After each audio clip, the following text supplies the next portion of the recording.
Tuloy-tuloy ba yun na naman itong pagtaas, Direk? Mayroon lang konting at yung trend papunta talaga sa pagtaas dahil nga medyo hindi pa ho naayos yung usapin nung US at saka ng Iran. Oo. The good news lang nitong week ay meron silang in-announce na extended ceasefire. Mhm. So, in other words, matutuloy yung negotiation at wala tayong inaasahang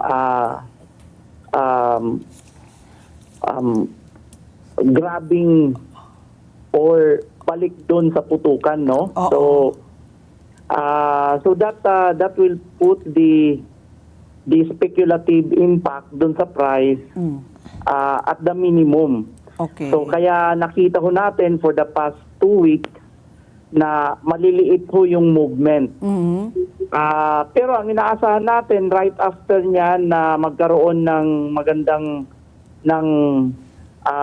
result ang kanilang negotiation, definitely malaki ho ang ibabagsak.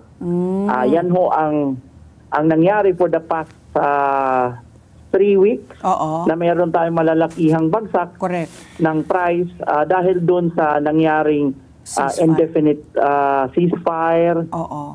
Nagkaroon ng nag-start silang mag-usap. Oo. So ang hinihintay na lang talaga ngayon is yung result ng pag-uusap.